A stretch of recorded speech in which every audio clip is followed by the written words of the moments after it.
ओम शांति।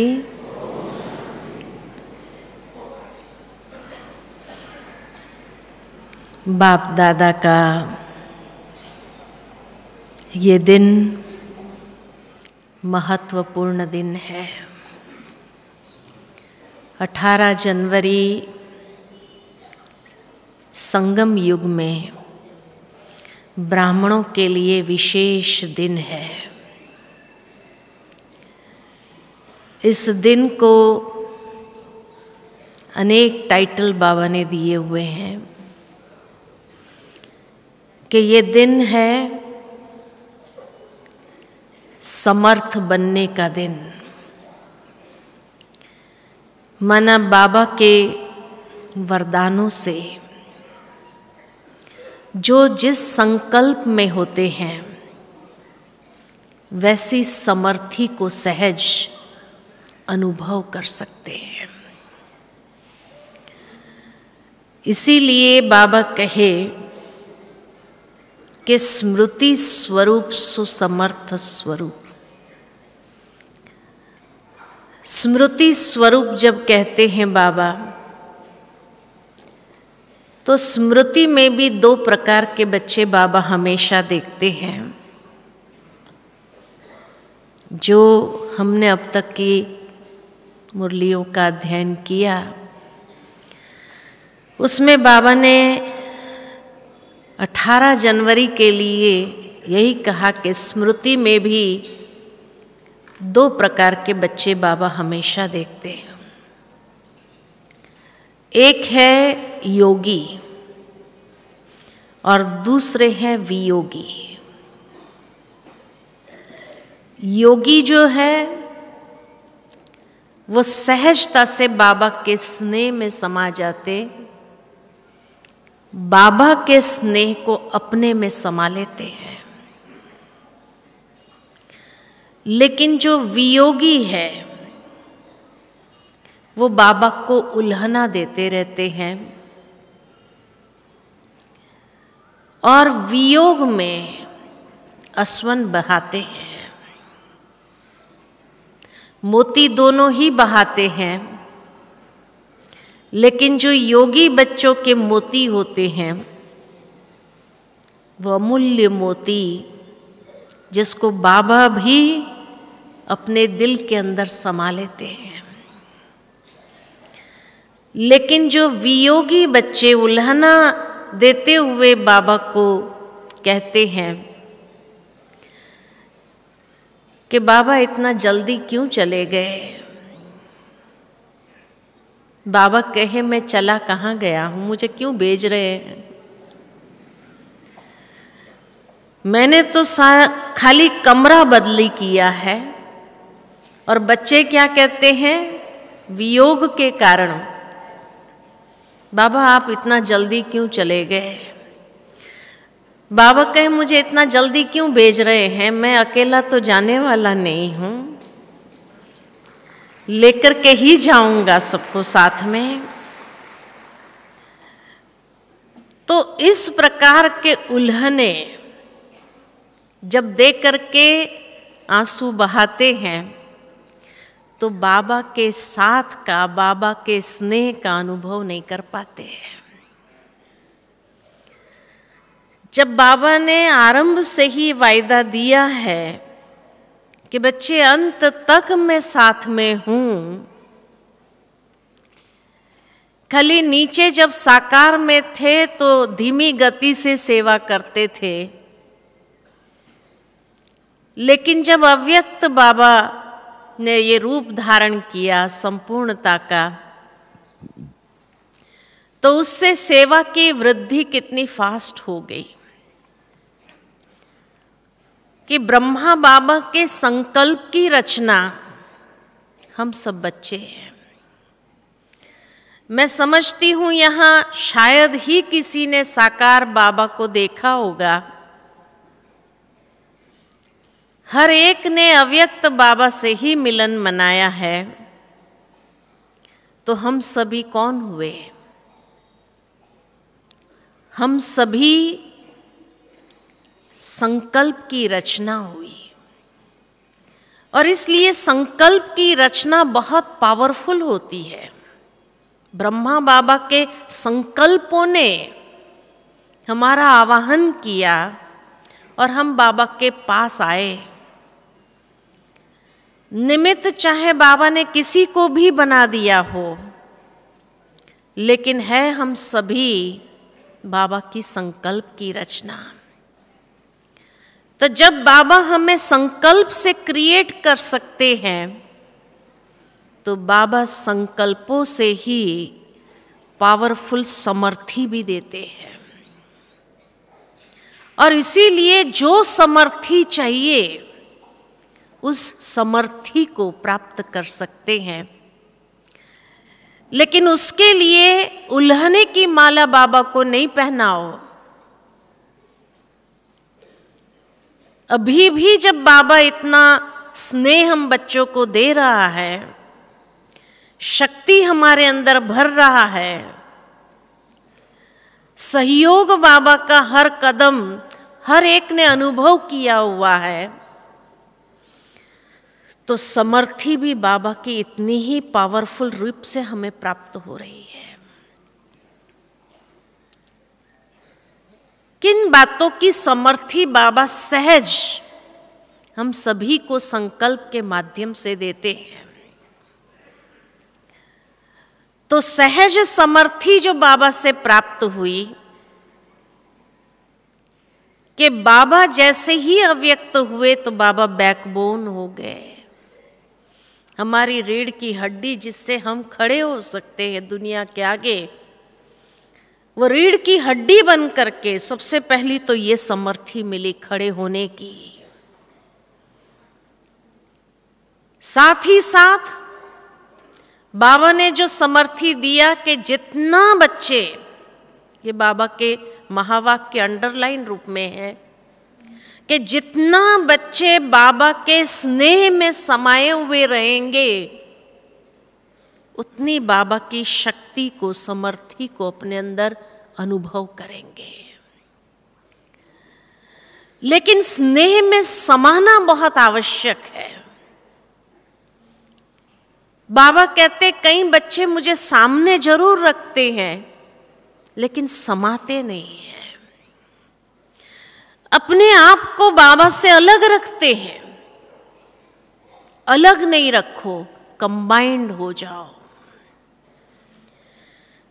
जिस तरह से बाप दादा कंबाइंड हो गए, इसी तरह बाप दादा और मैं भी कंबाइंड हो गई। बाबा ने निमित्त दादी को हाथ में हाथ दिया और शक्ति भरी। स्थूल में दादी को हाथ में हाथ दिया, लेकिन हम सब बच्चों को संकल्पों का हाथ में हाथ बाबा का दिया हुआ है। बाबा ने बहुत अच्छी बात कही कि भक्ति के अंदर ब्रह्मा को 1000 भुजा वाला बताया गया है। 1000 भुजा वाला सिद्ध कैसे होगा? साकार में सिद्ध नहीं होता है। और इसलिए बाबा अव्यक्त बना और बाबा के सहयोग की, हिम्मत की भुजा हम हर एक को प्राप्त होती है। तो 1000 भुजा वाला ब्रह्मा बाबा या बाप दादा अव्यक्त वतन से हम सबको सहयोग, हिम्मत, शक्ति, समर्थी प्रदान कर रहे हैं। सिर्फ स्मृति स्वरूप हो जाना, यानी उस बाबा के स्नेह में समा जाना, और जितना बाबा के स्नेह में समाया तो हर वक्त वरदान का हाथ हमारे ऊपर हम महसूस करेंगे। तो इसीलिए कहा कि ये दिन को कहा गया वरदानी दिन है।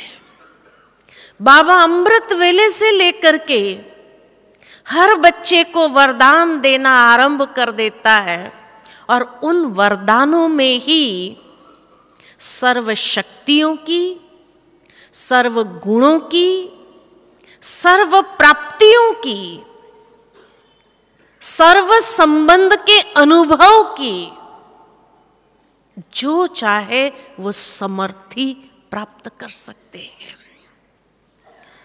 इसीलिए जब बच्चे अमृत वेले बैठे तो बाबा के साथ नहीं, बाबा के प्यार में समाये हुए स्वयं को महसूस करे, जिसको बाबा ने कहा कि भक्ति मार्ग में कहा कि आत्मा परमात्मा में लीन हो गई।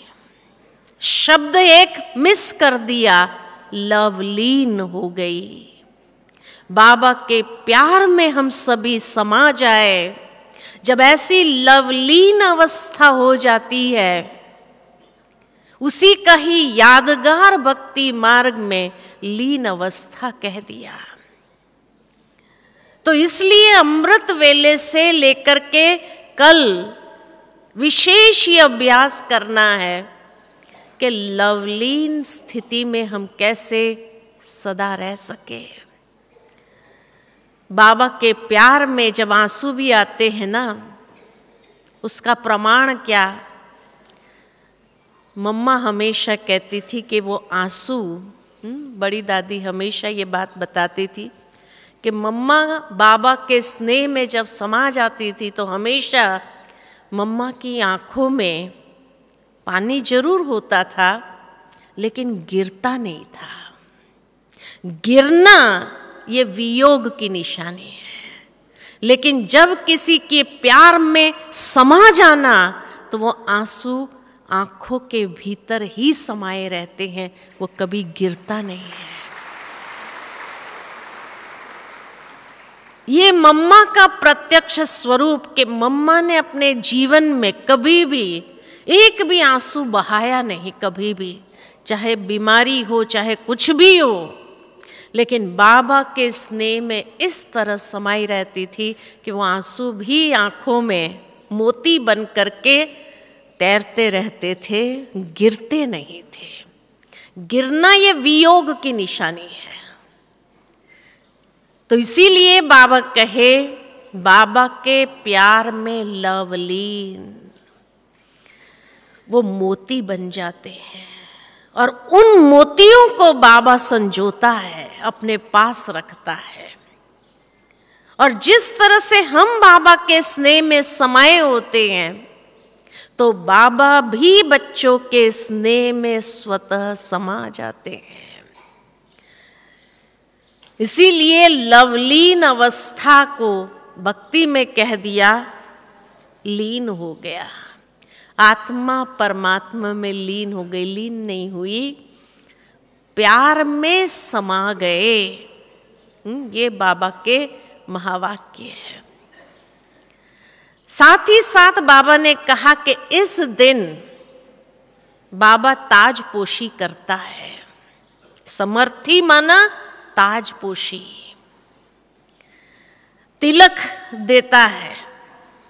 कौन सा तिलक? विजयी का तिलक। तो कल अमृत वेले से हर कोई अनुभव करे कि बाबा मेरे मस्तक पर वी का तिलक, विजयी भव का वरदान मुझे दे रहे हैं। इसको अनुभव करना है। विजयी हमारा जन्म सिद्ध अधिकार है। तो इसीलिए विजय किस पर? तो बाबा कहे माया पर, सूक्ष्म कमजोरियों पर विजय का वरदान बाबा से ले लो। बाबा खुली ऑफर दे रहे हैं बच्चों को। साथ ही साथ ताजपोशी की समर्थी देते हैं। तो विजय की समर्थी मिली तिलक के रूप में, उसको भी अनुभव करना है। कल कोई भी बाबा को कोई भी प्रकार के उल्हन की माला न चढ़ाए, लेकिन ताजपोशी को महसूस करे। कौन से ताजपोशी? बाबा कहे जिम्मेवारी की ताजपोशी। बाबा ने हम बच्चों को संकल्पों से रचा ही इसलिए है ताकि बच्चे आगे बाप पीछे जिम्मेवारी से विश्व परिवर्तन का कार्य सहजता से करें।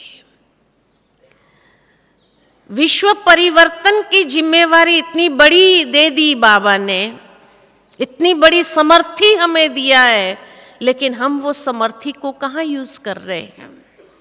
हम उस समर्थी को अभी तक स्वपरिवर्तन में ही यूज कर रहे हैं। जबकि बाबा अमृत वेले ये विजय का वरदान देकर करके माया पर, प्रकृति पर, अनेक प्रकार की कमजोरियों पर, अनेक प्रकार के दैहिक आकर्षणों से परे ले रहने के लिए सहज वरदान देते हैं, तो अभी भी योगी के बजाय योद्धा क्यों बनते जा रहे हैं?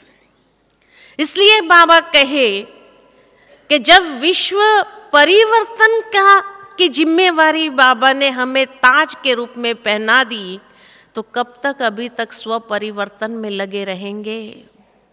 ये समय की समाप्ति कब होगी?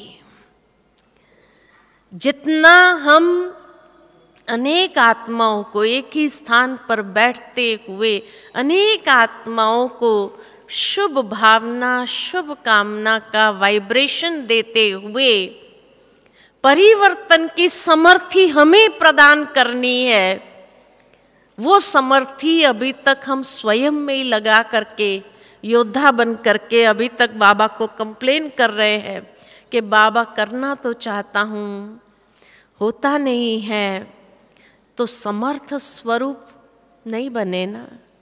समर्थ स्वरूप क्यों नहीं है? क्योंकि स्मृति स्वरूप नहीं है।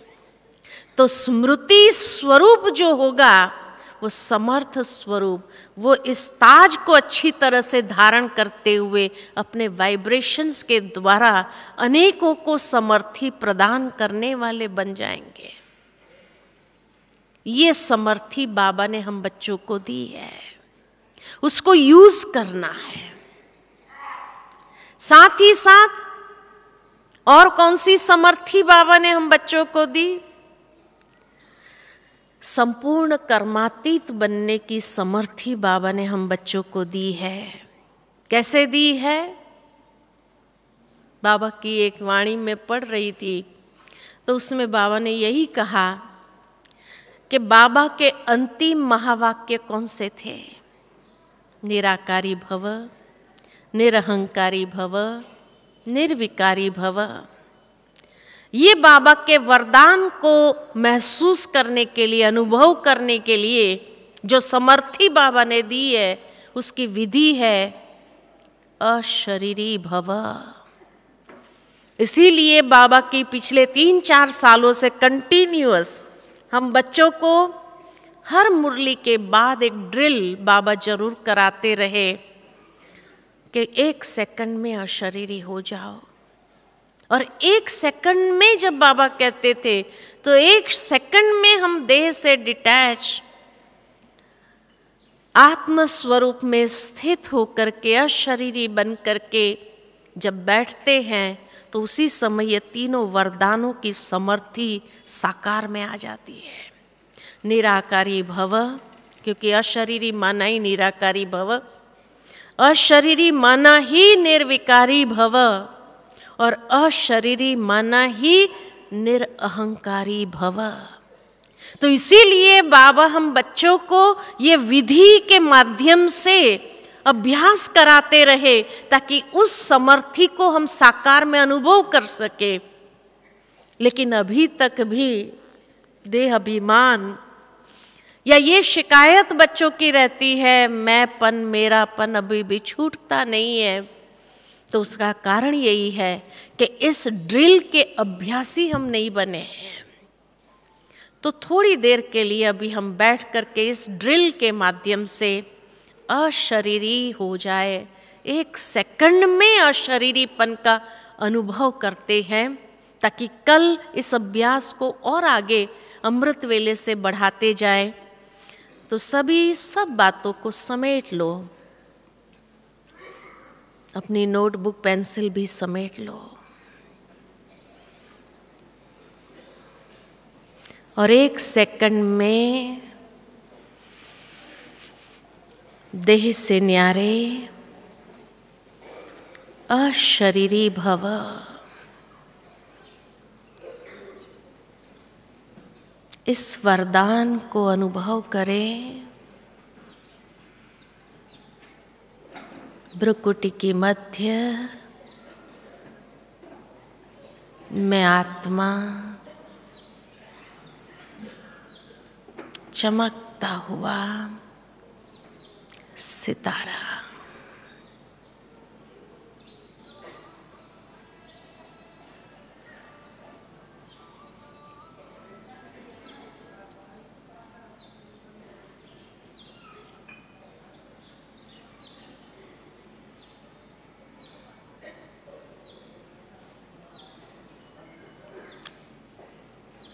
देह से न्यारे विदेही।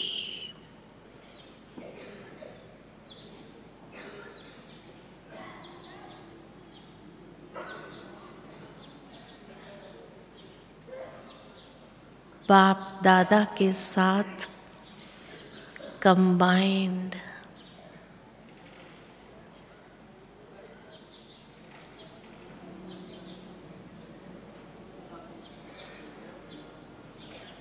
निराकारी भव, निरअहंकारी भव।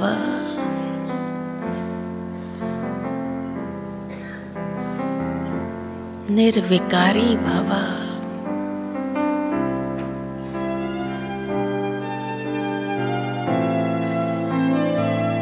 के वरदानी आत्मा।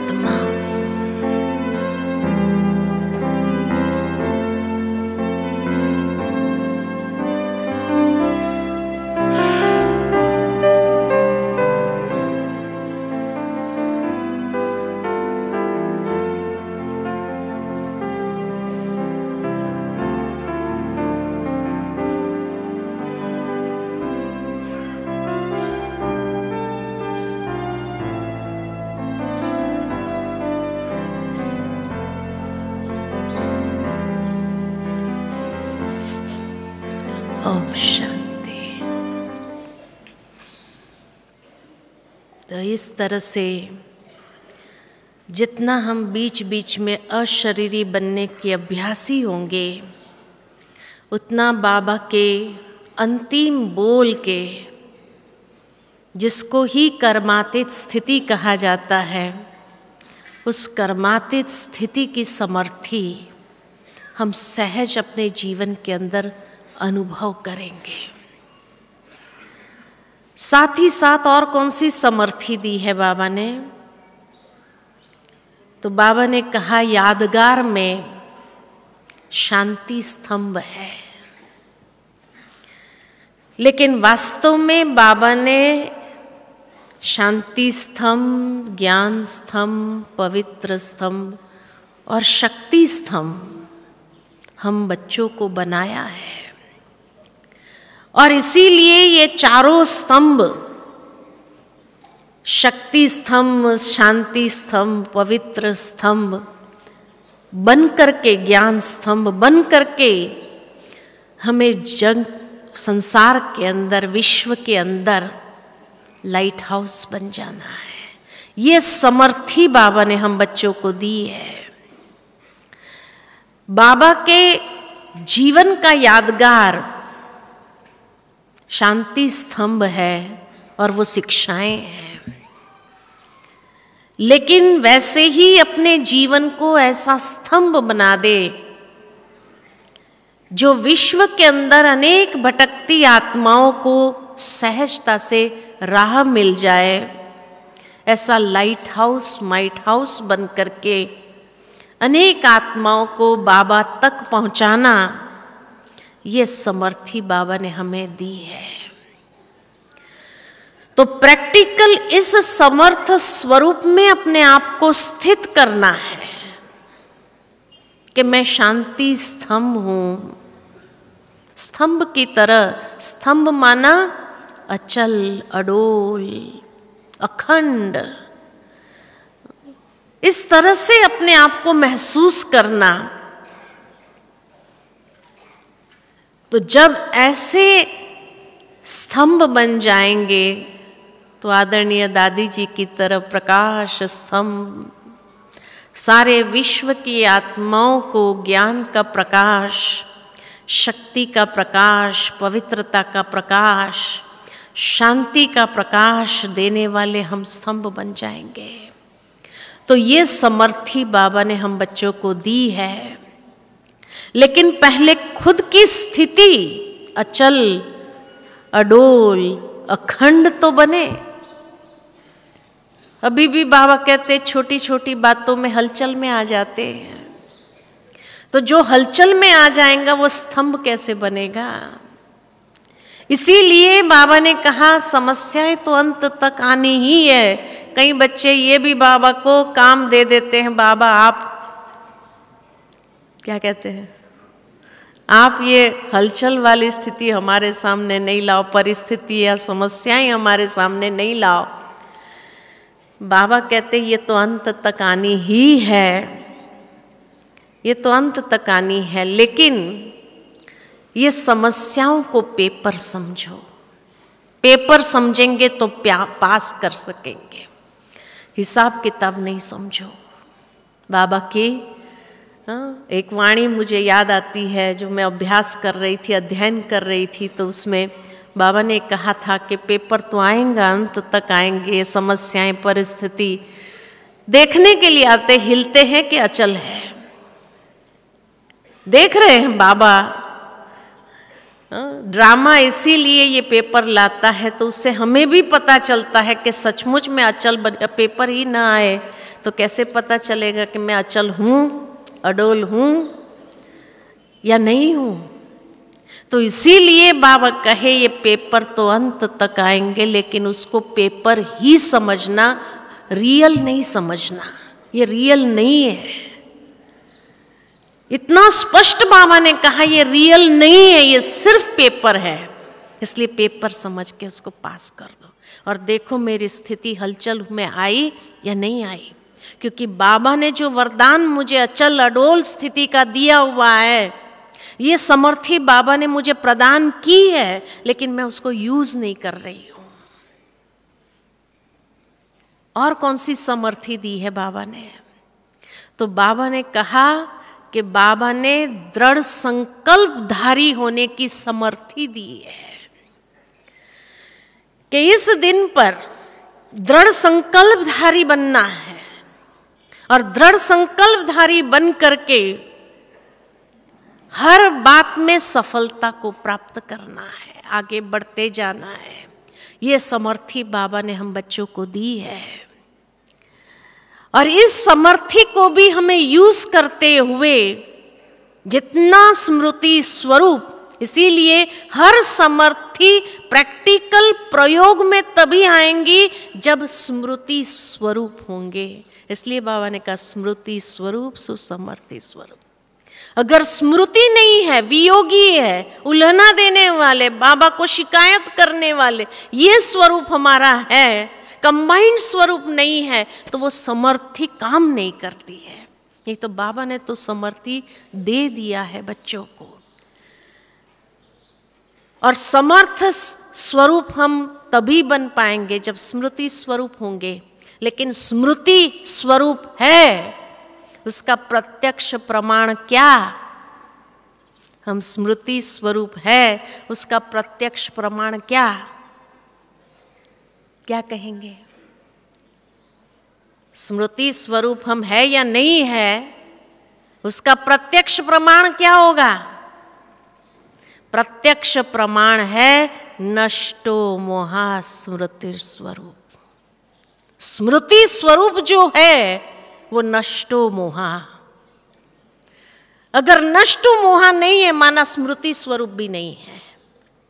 क्योंकि गीता का अंतिम अध्याय में अंतिम वाक्य जब भगवान अर्जुन से पूछता है कि तेरा मोह नष्ट हो गया अभी इतना ज्ञान सुनने के बाद, आज भगवान हमें भी पूछता है कि हम सबको इतना साल 50 साल ज्ञान सुनाते गए, बाबा अव्यक्त पालना देते रहे, अभी तक भी हमारा मोह नष्ट हुआ या नहीं हुआ? क्योंकि नष्टो मोहा होंगे तो स्मृति स्वरूप होंगे। अगर नष्टो मोहा नहीं, किन बातों से? अपनी देह से, देहधारियों से, देह के संबंधों से, पदार्थों से, चीजों से, साधनों से, संबंधों से। अगर कहीं न कहीं आकर्षण है, कहीं न कहीं लगाव की थोड़ी भी रस्सियां होगी, तो स्मृति स्वरूप नहीं बन सकते हैं। जैसे ही स्मृति स्वरूप होने जाएंगे कि वो याद तोड़ देंगी, वो याद हमें नीचे ले आएंगी। इसलिए जब स्मृति स्वरूप नहीं बन सकते हैं तो समर्थ स्वरूप का वरदान प्रयोग में कैसे आएगा? नहीं तो जो बाबा ने इतना पावरफुल वरदान हमें दिया है वो काम न करे, लेकिन शायद हमें उसको यूज करने की विधि नहीं आ रही है। विधि नहीं आ रही है। क्यों? क्योंकि अभी तक हमारा सूक्ष्म में लगाव देहधारियों से ही है, देहधारियों से है। एप्रिशिएट करना किसी के विशेषता को, गुणों को, बात अलग है, लेकिन उसके प्रभाव में चलना, माना उसकी स्मृति स्वरूप हो जाना स्वाभाविक है, तो समर्थी काम नहीं करेगी। बाबा के कोई भी वरदान काम नहीं करेंगे। तो इसीलिए बाबा के वरदान हमें ये स्पेशल दिन पर, विशेष दिन पर प्राप्त है। सर्व समर्थियों का वरदान जब मिला हुआ है, फिर भी वो काम क्यों नहीं कर रहा है? गलती किसकी है? बाबा की या मेरी? बाबा की या मेरी? हमारी है, क्योंकि हम नष्टो मोहा स्मृति स्वरूप नहीं बने हैं। अभी तक अपनी देह से ही नष्टो मोहा कितना बने हैं। इसीलिए बाबा कहे कि वो समर्थी का वरदान काम नहीं कर रहा है। वरदान बाबा दे रहा है, दे रहा है, दे रहा है, लेकिन वो वरदान वेस्ट जा रहा है क्योंकि मैं उसको प्रयोग में नहीं ला रही हूँ। कई बार उसका प्रत्यक्ष स्वरूप अगर मैं एग्जाम्पल के रूप में आज अगर दे दूं, शायद किसी किसी को अच्छा न भी लगे, लेकिन हर एक के हाथ में मोबाइल होता है। जहाँ भी हम जाते हैं ना, एक सेल्फी, एक फोटो, दीदी आपके साथ एक, अरे बाबा का फोटो रखो ना। अभी तक भी देहधारियों के आकर्षण में कब तक रहेंगे? अगर कल के दिन ये संकल्प कर दो, आज के बाद मुझे क्या करना चाहिए? बाबा का ही फोटो रखना है, ताकि बाबा की याद, बाबा की स्मृति सहज हो जाए। नहीं दीदी आपके साथ एक फोटो होना चाहिए, होना चाहिए। दीदी के साथ एक फोटो होना चाहिए, होना चाहिए। कोई भी देहधारियों के साथ एक फोटो होना चाहिए, होना चाहिए, नहीं होना चाहिए, नहीं होना चाहिए। इनसे भी ऊपर चले जाओ। जिस दिन इस पर विजयी प्राप्त कर लिया ना, वरदान प्राप्त हो जाएगा। अभी देखते हैं कितने लोग पास होते हैं इसमें, क्योंकि कल 18 जनवरी के दिन जहाँ जहाँ जाएंगे वहाँ वो फूलों का डेकोरेशन होगा, हर कोई अपनी सेल्फी निकालता रहेगा। बाबा का फोटो रखो। जितना बाबा का फोटो रखेंगा तो बाबा की याद हर पल हमें समर्थ बनाती जाएगी। व्यक्तियों की याद समर्थ नहीं बनाएंगी। योग में भी बैठेंगे, उस व्यक्ति की याद आती रहेगी। तो इसीलिए वो समर्थी का वरदान काम नहीं कर रहा है। क्या चाहते हैं? व्यक्ति की याद में रह करके या व्यक्ति के फोटो निकालते जाने से अगर समर्थी के वरदान से वंचित रहना चाहते हो या समर्थी के वरदान को प्रैक्टिकल अनुभव करना चाहते हो, क्या चाहते हैं, क्या चाहते हैं? तो इसीलिए अब आपके ऊपर है फैसला कि आपको क्या करना है ना? आपको क्या करना है? समर्थी के वरदान को अनुभव करो जीवन के अंदर। जितना उसको अनुभव करेंगे, जितना उसको प्राप्त करेंगे, उतना बाबा के हर वरदान से आप स्वयं को योग युक्त, स्नेह युक्त, जीवन मुक्त सहजता से अनुभव कर पाएंगे। सर्व बंधनों से मुक्त सहजता से अपने आप को अनुभव कर पाएंगे। ये वरदान बाबा का दिया हुआ है।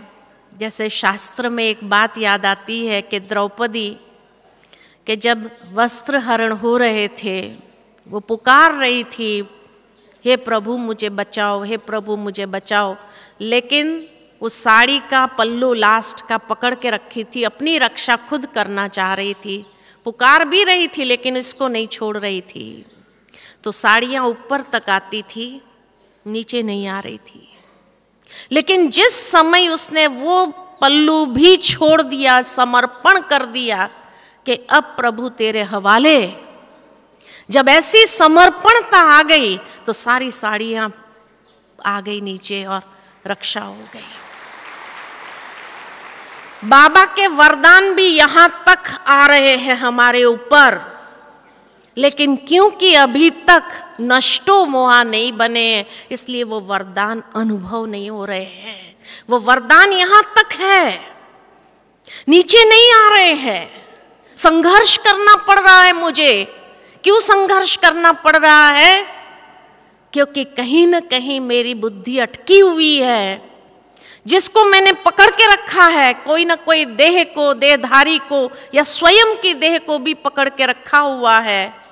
इसीलिए वो वरदान यहाँ तक आने के बावजूद भी यहाँ नीचे उतर नहीं रहे हैं। जिस दिन समर्पण, तो सर्व समर्थी संपन्न अनुभव हो जाएगा। हर वरदान साकार में महसूस करने लगेंगे। इसीलिए बाबा ने कहा है ये साइंस के सारे साधन आप लोगों के लिए ही है, लेकिन इसका प्रयोग भी कैसे करना चाहिए।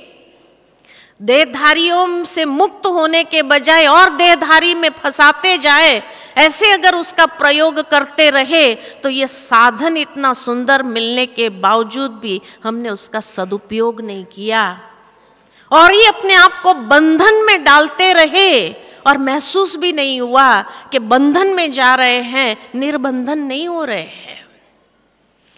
और इसीलिए बाबा कहते हैं ये साइंस के साधनों का सदुपयोग करते हुए उससे भी निर्बंधन होने का जहाँ पुरुषार्थ हो जाए, तो बाबा के सारे वरदान जो यहाँ तक आ रहे हैं वो सहजता से अनुभव होने लगेंगे। विजय का वरदान, सर्वसमर्थियों का वरदान, जो बाबा ने हमें जिम्मेवारी का ताज दिया है, उस ताज को भी हम सहजता से उस जिम्मेवारी को निभा सकेंगे। जिस तरह से बाबा चाहते हैं उस तरीके से हम निभा सकते हैं। तो अब इसको प्रैक्टिकल अनुभव करो। तो कल अमृत वेले से जिस प्रकार मुरली तक तो याद की स्थिति बहुत अच्छी रहती है, उसके बाद सारे सेल्फी खींचने के चक्कर में वो अवस्था स्थूल में आ जाती है, और स्थूल में आ गई तो कोई अनुभव नहीं कर पाएंगे। सारा दिन वरदानों का अनुभव करो। खाली 8 बजे तक का वरदान का समय है ये बाबा ने नहीं कहा है। सारा दिन उसका अनुभव करो, और जितना उसको अनुभव करेंगे उतना जो बाबा ने हम बच्चों को समर्थी दी है एक एक चीज की, विश्व कल्याण की, स्तंभ बनने की, लाइट हाउस माइट हाउस बनने की, उसको बहुत सहज आप प्रैक्टिकल अनुभव करेंगे और दूसरों को भी अनुभव कराने के निमित्त बन जाएंगे। तो इसीलिए स्नेह में समाये रहो सारा दिन, और शाम को कैसा बाबा के आवाहन में तो बैठते हैं, लेकिन कल अनुभव ये होगा कि बाबा मेरा वतन में आवाहन कर रहा है, और वतनवासी बन करके अव्यक्त स्थिति में स्थित होकर के अव्यक्त वतन में अव्यक्त बाप दादा से अव्यक्त मिलन के अभ्यासी बन जाएंगे, क्योंकि अब यही प्रमोशन का समय आया है। अब यहाँ से ही प्रमोशन होने वाली है। तो इसीलिए बाबा जो कहते हैं कि प्रमोशन में आओ, जो बाबा 71 की मुरली से लेकर के 18 जनवरी 71 की मुरली से, यही बाबा ने हर मुरली में इशारा दिया है। हर 18 जनवरी की मुरली में स्टडी कर रही थी, उसमें यही पाया कि बाबा अव्यक्त फरिश्ता स्वरूप में हमारा आवाहन कर रहे हैं। 71 से आवाहन कर रहे हैं, 71 से, कि अब साकार में अनेक प्रकार की लिमिटेशन आती है, अव्यक्त में कोई लिमिटेशन नहीं है। तो इसीलिए बच्चे ऊपर आ जाओ और ऊपर से बाबा के साथ कंबाइन होकर के सेवा का भी पार्ट बजाओ।